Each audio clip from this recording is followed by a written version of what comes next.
IT에 관한 이야기를 가장 쉽게 전달해드리는 시간 인목의 IT 트렌드를 읽다 일상 IT입니다. 네, 안녕하세요. 오늘 IT에 대한 이야기 5월 1일 시작입니다. 시작과 함께 제가 두 가지 소식부터 먼저 전달해드리려고 합니다. 자, 첫 번째 소식 애플 이야기고요. 두 번째 이야기 요즘에 지겨울 정도로 많이 나오는 소식이죠. 챗 GPT 이야기 두 개 들려드리도록 할게요. 하나씩 보도록 하죠. 애플에서 애플 링을 특허 출원했습니다. 이 챗 GPT가 이탈리아에서 재개됐다는 이야기랑 같이 한번 이야기 드릴 텐데, 먼저 그 애플이 애플 링을 특허했다라는 게 새로운 이야기는 아닙니다. 이미 2015년도에 한번 출원했었던 적이 있었어요. 이거에 대해서 더 구체화되고 있다라고 생각을 하시면 되는데, 그 삼성 갤럭시도 역시 한 번 정도 갤럭시 링이라고 하는 이름으로 출원한 적이 있었어요. 보게 되면은 갤럭시 링 진짜 나올까 갤럭시 링 뭐길래 이런 기사들을 보셨던 적 있을 겁니다. 그래도 지금 이거 반지 제정 아니냐라는 이야기도 나왔었어요. 그런데 작년에 저희 소식 보셨던 분들은 아시겠지만은 구찌에서 이 구찌 링이라는 게 나왔던 적이 있었거든요. 구찌 링. 뭐 사고 싶진 않긴 합니다. 이거 손목에 끼게 되면은 다 반지처럼 끼게 되면은 그 다음부터 여러분들이 이제 건강을 측정해주는 기계예요. 웨어러블 디바이스로. 요건 좀 궁금하긴 했었습니다. 근데 갤럭시 링이 나오면서 이것도 위협하는 게 아니냐라는 이야기가 나왔었는데 사실 그 전에는 이제 애플 링이 먼저 있었다. 근데 이번에 나온 거는 좀 특이한 점이 있어요. 왜냐면은 애플이 이번에 특허로 출원한 거는 반지가 하나가 아니라 양쪽에 끼는 겁니다. 양쪽에 찌게 되면 두 손의 움직임과 제스처를 인식할 수 있게 돼 있거든요. 뭐 지금 화면에 보여드린 이런 디자인은 아니겠지만 그렇게 되면은 상상할 수 있는 게 있죠. 두 손을 쥐었을 때 반지처럼 마치 골무를 끼는 것처럼 우리 지난번에 얘기했던 거예요. 증가형식 기기 디바이스들을 조절할 수 있지 않겠느냐 이런 이야기가 한 가지가 있고 반지를 통해서 전화가 왔을 때 틱 받는다라든지 아주 간단한 것들을 제어를 할 수 있는 것들 여기다가 노트북 쓰시는 분들이라든지 아이맥을 쓰시는 분들 같은 경우에는요 간단한 컨트롤까지 할 수 있는 것들을 꿈꾸는 것 같습니다. 과연 나올지 안 나올지는 모르겠어요. 이런 것들이 나왔었을 때는 충전도 문제가 될 수도 있을 것 같긴 합니다. 자, 그런데 또 한 가지 재밌는 거는 현재도 여러분들께서 그 샤오미 걸 검색하게 되면 샤오미 생태계에서 나온 스마트 반지가 하나 있습니다. 샤오미 링이라 그래갖고 샤오미 반지라고 볼게요.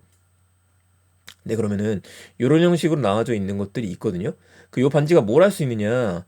NFC 기반의 반지라고 보시면 될 것 같은데 할 수 있는 기능들은 뭐 되게 되면은 마치 그 반지가 열린 것처럼 여러분들이 이제 문도 열 수가 있고 제어도 풀 수가 있고 이런 기능들이 있다라고 알려져 있습니다. 저도 이거 살까 말까 궁금했었었는데 구매는 따로 안 했었거든요. 요즘에 금액도 좀 많이 떨어졌더라고요. 6천 원 정도? 이거 5만 5천 원 나오는데 5천 원짜리도 나와 있는 게 있습니다. 그래서 제가 한번 구매하게 되면 주변에 보여드릴 수 있을 것 같긴 하네요. 자, 어쨌든지 간에 과연 이런 것들이 나올지 안 나올지 모르겠지만 이제는 많은 대전들이 반지로 가고 있다. 한 내년에 내후전쯤에는 반지의 제왕, 반지 대전을 볼 수 있게 될지도 모르겠습니다. 자, 두 번째 가보죠. 이탈리아에서 챗 GPT 사용 금지가 해제됐다는 소식이에요. 이것도 작년에 나왔던 얘기죠. 지난달에 나왔던 얘기죠. 이탈리아에서 챗 GPT를 사용하지 못하게 만들었다. 근데 이유가 좀 있었던 겁니다. 무조건 못 쓰게 한 게 아니라 개인정보 보호에 문제가 있더라. 그리고 어린아이들 같은 경우에는 무조건 쓰게 되어져 있는데 이거 말이 안 되는 거 아니냐 라는 이야기가 나와서 벌금이 무섭기도 하니까 챗 GPT, 오픈 AI 같은 경우 이탈리아에서 차단했었어요. 근데 일이 벌어졌었죠. 차단을 했지만 사람들이 VPN으로 우회해서 또 쓰기 시작하더라. 안 쓸 수는 없거든요. 그런데 이번에 정식으로 금지가 해제가 된 겁니다. 자, 두 가지 의미가 있겠죠. 이탈리아 정부에 손을 들었다. 근데 그건 아니었습니다. 해결이 된 겁니다. 오픈 AI 쪽에서 방금 전에 제가 이야기했던 이 두 가지를 해결했어요. 자, 첫 번째는 데이터 보호 기능이 들어갔고요.